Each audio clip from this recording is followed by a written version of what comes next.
Are these premium loaded TV boxes actually worth up near $400? Or are you paying for hype? Today on Couch Potato Cafe, we're ranking the most talked about Android loaded TV boxes of the year, from worst to best. And yes, there is one clear winner. Let's face it, all the boxes we ranked are not bad boxes, and they were very close to each other for the most part, where one bad customer review of the box or supplier may have knocked them out of the top spot. How we ranked them: CPU architecture and Geekbench scores, RAM and storage, Android OS version, 4K, 6K, 8K support, Wi-Fi 6 and Ethernet, price to performance, long-term stability and customer feedback. We evaluated real hardware specs, not marketing claims. We also considered user reports, supplier reputation, software updates, and long-term reliability. For those new to this category, many of these premium-priced boxes claim to offer an alternative to high monthly cable bills. For example, traditional cable packages can run nearly $300 per month once you add sports, premium channels, and specialty programming. These boxes are typically marketed as a one-time purchase solution, which explains their higher upfront cost compared to something like a $40 ONN 4K Pro. I have a great video on this you really should watch. I will put all links to everything in the description and pinned in comments. Okay, everyone, I'm going to turn this over to Alex now, and he will take you through the countdown. Thanks for watching and supporting the channel. Here you go, Alex. Hey everybody, welcome. For clarity, this video focuses strictly on hardware performance, software experience, and overall device value. We are not reviewing or endorsing any specific content services. Always use streaming devices responsibly and follow your local laws. Coming in at number 10, the Superbox S7 Prime. The S7 Prime, even though it is at the 10th spot, does not mean the box is not worth a look. I just think with the next two in 8th and 9th spot being almost identical, but for a couple things. The box performance is kind of basic for this price when you could get a better box for less. Here, let's look through the specs real quick. It has a quad-core Cortex A53, 4GB RAM, 32GB storage, Android 12, 6K output, and priced at $359. The Geekbench score was 111 single-core, 382 multi-core. Pros on this one: stable streaming, Wi-Fi 6, and a voice remote. The cons: weak A53 CPU, limited storage, not really future-proof. Our verdict: entry-level performance at a premium price. And in the number 9th spot, the Superbox S7 Pro. Very similar internally to the Prime. So much so, let's just go on to the scores. Its price at $359. The Geekbench score: 112, 385. Pros: stable, clean UI. The cons: the same A53 processor, and the price overlaps stronger competitors. Verdict: slight polish. Not enough power to justify the cost. Let's jump to the 8th spot with the Superbox S7 Max. It is basically the same here too, but priced even higher for a 64GB storage. Price is $399. The Geekbench score is 113, 397. Pros are pretty much the same, but has a 64GB storage. Cons on this one: still the A53 class CPU and the UI lag under heavy load. Verdict: more storage helps, but CPU limits remain. Now this is where things start separating. And in the 7th spot is the Superbox Supreme. Specs on this one are the quad-core Cortex A53, 4GB RAM, 128GB storage, Android 12, Wi-Fi 6 plus gigabit Ethernet, and a 6K output. The price is a whopping $429. Geekbench score: 110, 379.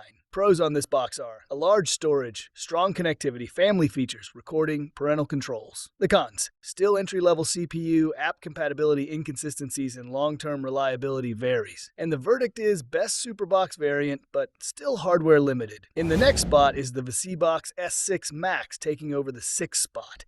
Performance seems to get kicked up a notch, very clean UI, and one worth looking at. It has the M-Logic 905Y4, the quad-core ARM Cortex A35, Mali G31 MP2, 4GB RAM, 64GB storage, and Android 14. Price is right in the mix at $369. Geekbench score: 112, 372. Pros: gigabit Ethernet and reliable streaming. Cons: still with the A53 CPU and not ideal for multitasking. Our verdict on this one is solid, but not as competitive in 2026 performance tiers. Now on to number 5, this one is moving up with their latest addition, the Octastream Elite Max smart media player with Android 12 quad-core and 128 GB storage capacity. Price and features sets this one into 5th place. Specs are 4 GB RAM up to 128 GB storage, Android 12, and a price of $399. Geekbench score is respectable at 111,376. Pros are large storage options and smooth for everyday streaming. Cons are UI polish inconsistent and not premium CPU performance. The verdict, mid-tier stability, not high-tier power. Coming in at number 4 is the EVPAD 12P. I think price and overall performance is why this box is in 4th. I didn't like the mix of different languages throughout the menus and other places, but the box did perform very well. The specs are for this one: all-winner 8, 6, and 18, A53, 4 GB RAM, 64 GB storage, and Android 12 priced at $299.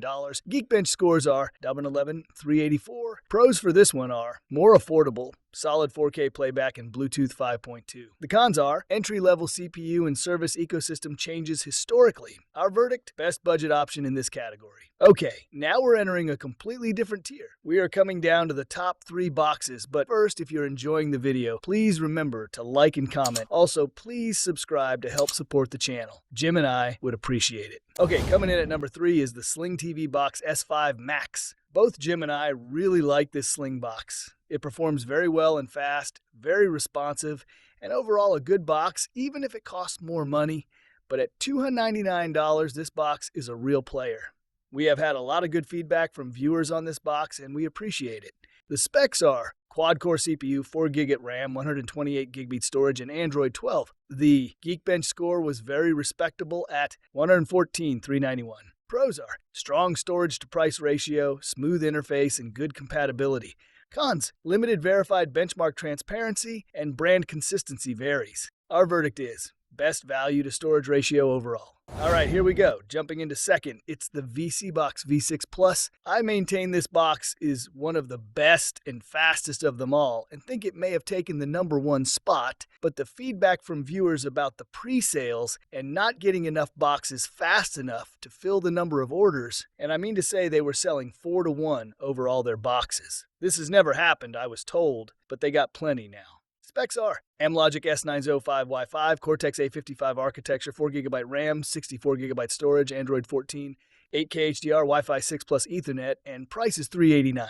Top Geekbench score, 134, 471. Pros are strongest CPU in the lineup, Android 14 improves app compatibility, smooth multitasking, and OTA updates. The cons on this box are only 64 GB storage, and the verdict is on pure processing power, this is the strongest performer for 2026. Now this one surprised us. Best overall and taking the number 1 spot is the VSeeBox Elite Ultra. The specs are Cortex-A53 quad-core, 4 GB RAM, 128 GB storage, Android 12, 8K HDR at 60 FPS, and Wi-Fi 6 plus gigabit Ethernet. Priced at $449. The Geekbench score is you're to 114,396. So why does it win? On raw CPU performance alone, the V6 Plus wins. But when factoring in larger 128 GB storage tier, stability reports, stronger overall optimization, premium remote and interface, connectivity, and the ecosystem maturity, the Elite Ultra edges out as the safest all-around pick for most users. Remember, we put all the links you need in the description and pinned to comments.